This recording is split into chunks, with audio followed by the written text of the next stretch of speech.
Station पे platform इतना बड़ा नहीं होता बिहार का कि आपको एक छत मिल सके, और वहां पर इतनी अव्यवस्था रहती थी कि छात्र बारिश में भी पन्नी ओढ़कर सोता था, नींद नहीं पूरी होती थी परीक्षा केंद्र में, किसी हालातों में, किन हालातों में जाकर पेपर देता था। आज उत्तर प्रदेश कई शहर छोड़ करके वो बिहार में पलायन कर रहा है।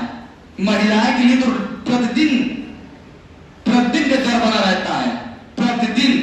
मैं बता रहा हूं कि मेरा भाई खुद गया है, मैं तो रोज चिंता में रहता हूं कि वो कैसे रहेगा। वहां उसको इतना परेशान किया जा रहा था, मेरे पास तो सैकड़ों फोन आए। मैं 5 दिन बिहार में था, बहुत लोगों को पता होगा। मैंने वहां के स्थानीय नेताओं से उन लोगों के सपोर्ट में फोन कराया, क्योंकि जो वहां के स्थानीय लोग उन सबको गलत दिशा से देखते थे कि ये बाहर का व्यक्ति आकर नौकरी करता है। महिलाओं को परेशान किया जाता था वहां पर।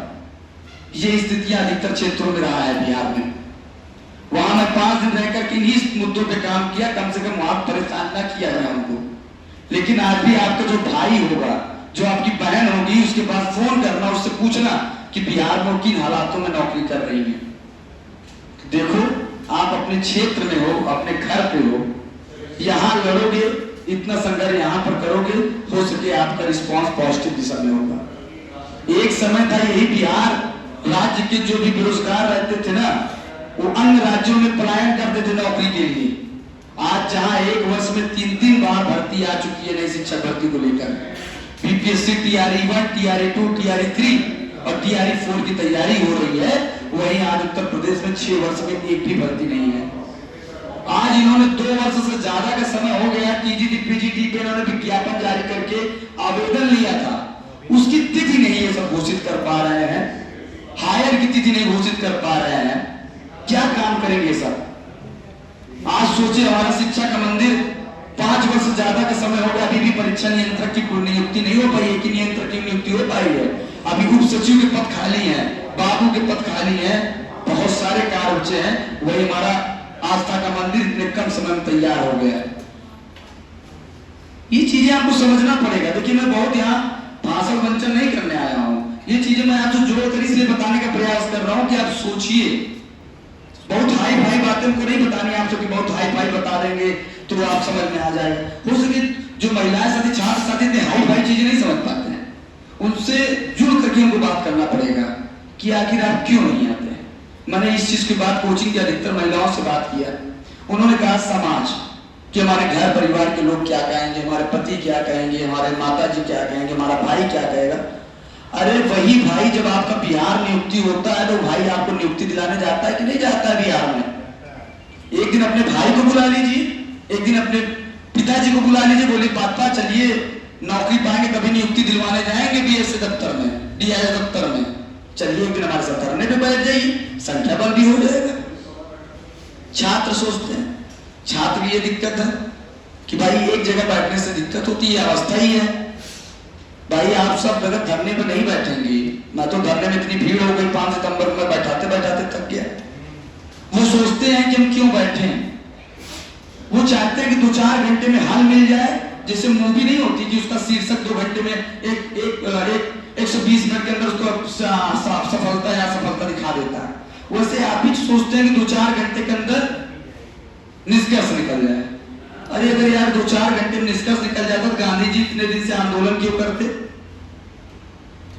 देश की लड़ाई इतने दिन चली, हम तो खुद लड़ने वाले हैं, हम तो रात दिन वहीं बैठे हुए हैं, मच्छरों का सामना कर रहे हैं, बारिशों का सामना कर रहे हैं, धूप में, इस गर्मी में जब बारिश की धूप आती है तो हालत खराब हो जाती है उमस में।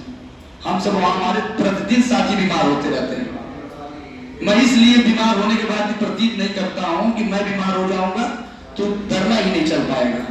कल मैं केवल एक दिन के लिए बनारस गया वहां कोचिंग को बताने के लिए, कल धरने पे एक छात्र बैठा था और उसको प्रशासन के लोगों ने इतना परेशान किया कि एकदम मायूस हो गया। कि ये स्थितियां हैं, अपनी कमजोरी हम किसी को बता भी नहीं सकते, ना किसी के सामने दिखा सकते हैं। देखिए, मैं आपसे निवेदन करने आया हूं कि सर बहुत ईमानदारी से आपके लिए पढ़ा रहे हैं, कॉन्सेप्ट लिए करा रहे हैं, आप बहुत मेहनत से इस इलाहाबाद आकर पढ़ रहे हैं, लेकिन सर का पढ़ाया हुआ चीज जितने ये कॉन्सेप्ट हैं तभी जीवन में काम आएगा जब आपसे जीवन से जुड़ा हुआ कोई प्रतियोगिता आपको देखने को मिलेगी, कोई विज्ञापन आपको देखने को मिलेगा। नहीं तो ये पावला का कुत्ता थान डाएगा और ये घोड़ा जोरदार ताली रजत भैया के लिए, जोरदार ताली। ये आप सोच के चलिए, ये जीवन में कहीं काम नहीं आने वाला। अगर आपको अपनी योग्यता देखनी है, अपना आप डीएलएड उठाइए, डीएलएड की मार्कशीट उठाइए, टेट सीट उठाइए। और मैं सर से भी जानते होंगे इस स्थिति में, सर क्या कितने रिज्यूम आते रहते होंगे जो कहते होंगे भैया हमको भी पढ़ाने का मौका दीजिए। लेकिन इतनी बेरोजगारी, हर साल 2,35,000 डीएलएड के बेरोजगार निकल रहे हैं, 2 लाख से ज्यादा बीएड निकल रहे हैं, 2 लाख से ज्यादा एमए वाले निकल रहे हैं, 6 लाख हर वर्ष सरकार बेरोजगार कर रही है। मैं तो सीधा यही कह रहा हूं कि सरकार अगर भर्ती नहीं देना चाहती है तो डीएलएड बीटीसी ना करे। मैं तो इसी उम्मीद से किया था 2017 में कि भाई इनको अध्यापक बनना था। अगर आज सरकार को भर्ती नहीं कराना है तो डीएलएड बीटीसी के कोर्स का संचालन समाप्त कर दे। आज ये स्थिति हो गई डीएलएड में, जब हम सब लोगों को जगाया डीएलएड में एडमिशन होना बंद हो गया। अब इन्होंने क्या कहा, पूरे भारत के युवा उत्तर प्रदेश से डीएलएड कर लेंगे।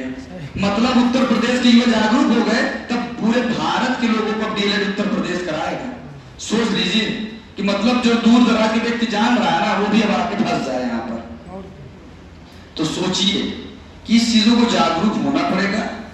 अपनी लड़ाई आपको स्वयं लड़ना होगा, नहीं तो आपकी लड़ाई आपके माता पिता नहीं लड़ने आएंगे, आपकी लड़ाई आपका पड़ोसी लड़ने नहीं आएगा।